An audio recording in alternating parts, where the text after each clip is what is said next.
Mais uma vez quero saudar a todos os nossos amigos e irmãos com a graça e a paz do Senhor Jesus e dizer da nossa alegria de podermos estar juntos uma vez mais para estudarmos a Palavra de Deus.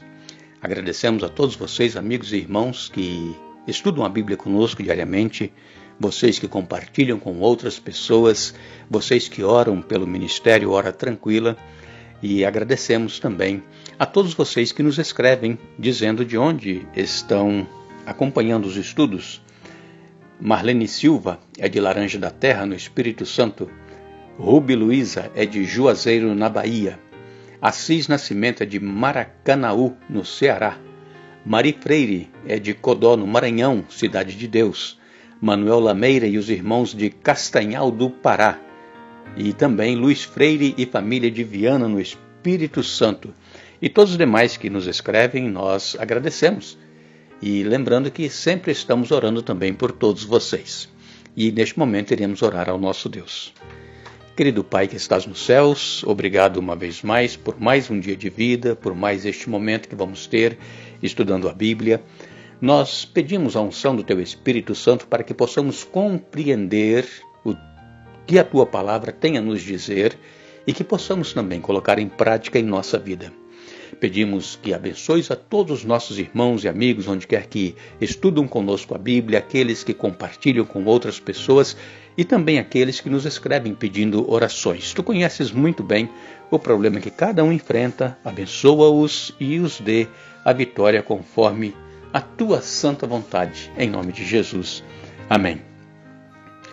Nós vamos então continuar o estudo esta semana, onde nós estamos falando a respeito do chamado de Deus, que foi aqui no caso especificamente a Esdras e Neemias para a reconstrução da cidade de Jerusalém, e que neste período em que Esdras recebeu a autorização para ir para Jerusalém com um grupo de judeus, ali começou também o período das 70 semanas, que fazem parte da profecia dos 2.300 dias ou tardes e manhãs, profecia de Daniel 8,14. Começou exatamente nessa época, porque, irmãos, Deus ele tem o controle de todas as coisas. Deus, ele não falha.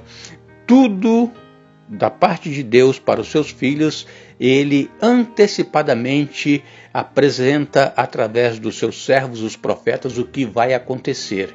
E exatamente o que estava profetizado, que naquelas 70 semanas que estavam determinadas sobre o seu povo, o povo de Israel, Israel iria ter que tomar uma decisão: permanecer confiando em Deus e aceitando Jesus como Messias, que nasceu exatamente desta profecia, que estava dizendo que na semana 69, este Jesus ele iria iniciar o seu ministério terrestre, que foi de 3 anos e meio, e na metade dessa última semana, então, o sacrifício cessou, porque Jesus morreu, e então, depois que Jesus morreu, que ele voltou para os céus, os apóstolos começaram a pregar o evangelho, escolheram 7 diáconos, e um destes diáconos era Estevão, e ele foi apedrejado e morto por causa da sua fé no ano 34, e ali então a nação de Israel selou o seu destino. Rejeitaram a Jesus, rejeitaram a mensagem de salvação em Jesus, e os 490 anos terminaram ali, e então Israel deixou de ser uma nação escolhida por Deus, e o evangelho então passou a ser levado a todos os gentios para que pudessem conhecer a respeito deste amor de Deus por cada ser humano. E então, a partir do ano 34, não mais a nação de Israel terrestre era a nação escolhida, mas hoje todos os que aceitam a Jesus fazem parte do Israel espiritual, que está se preparando para se encontrar com Jesus muito em breve. E nós temos então, irmãos e amigos, uma responsabilidade muito grande. Nós que somos chamados, temos essa responsabilidade. Por quê? Deus ele nos chama, mas nós temos o direito, o livre-arbítrio de escolher, aceitar esse chamado de Jesus ou rejeitar. Foi o que fez a nação de Israel. Eles rejeitaram o chamado, a escolha que Deus tinha feito. Individualmente, cada judeu pode ser salvo, mas como nação, não. É claro que Deus tem um plano para a nação de Israel, e o mundo é voltado os olhos para a nação de Israel, mas eles não são mais a nação exclusiva de Deus. Deus ama a todo ser humano, inclusive continua amando os judeus da mesma maneira. Só que cada um vai ter que tomar a decisão de aceitar a Jesus em sua vida ou não. Aqueles que não aceitarem, claro, não serão salvos. Agora, nós temos então este livre-arbítrio para escolhermos se queremos aceitar este chamado de Deus ou não. E nós temos um exemplo muito claro na Bíblia de um homem que foi chamado por Deus e está relatado em Êxodo, nos capítulos 3 e 4 de Êxodo. Foi Moisés. Vejam que quando Moisés nasceu, havia uma lei que todo menino que nascesse do povo de Israel, que eles eram escravos no Egito, todo menino que nascesse deveria ser morto. De 2 anos para baixo.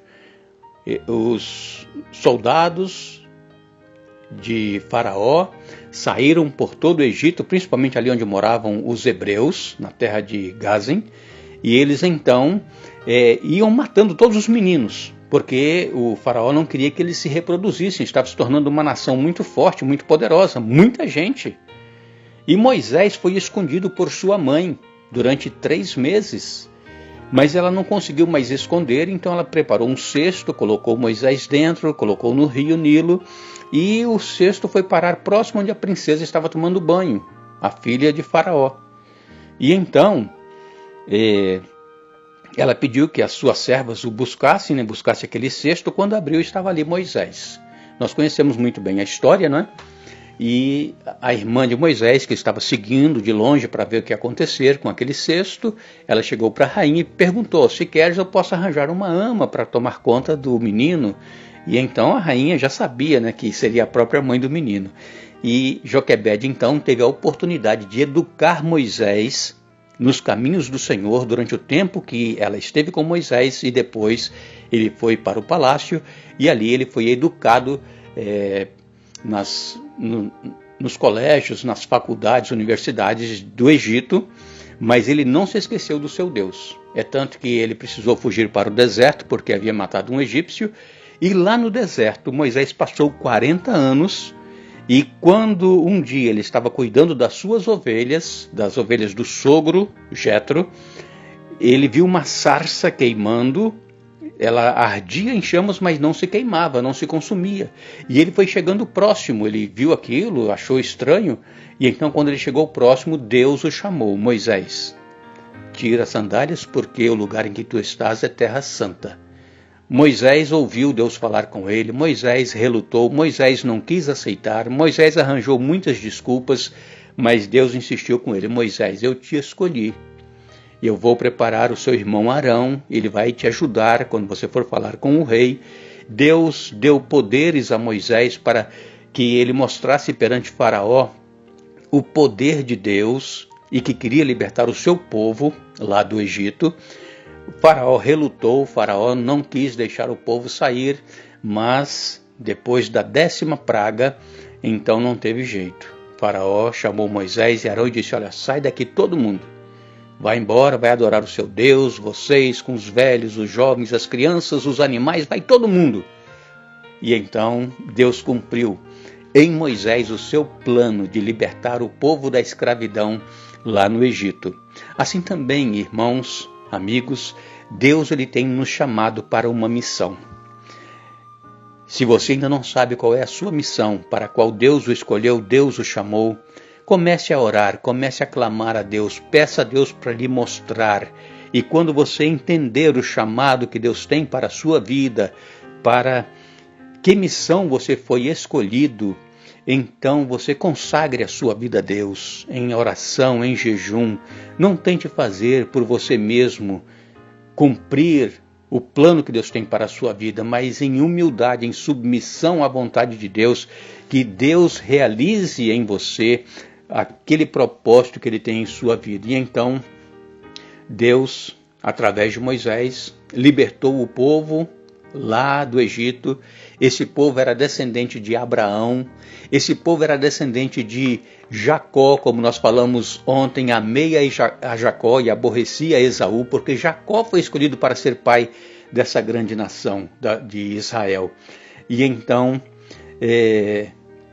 Deus agora liberta o povo também da escravidão que eles estavam passando lá em Babilônia, e Deus usa ali homens que estavam dispostos a fazer a vontade de Deus, e hoje também Deus quer libertar muitos da escravidão do pecado através de você e através de mim, que nós possamos submeter a nossa vida à vontade de Deus, que nós possamos consagrar a nossa vida em jejum e oração, e que possamos ser usados para esta grande missão que Deus tem para cada um de nós, libertar aqueles que estão nas garras do inimigo, especialmente, quem sabe, o seu filho, a sua filha, o seu familiar, o seu parente que está preso a algum pecado, a algum vício e que Satanás quer destruí-lo, porque a nossa primeira missão é salvar a nossa família. Que Deus nos abençoe e lembre-se, não fostes vós que escolhestes a mim,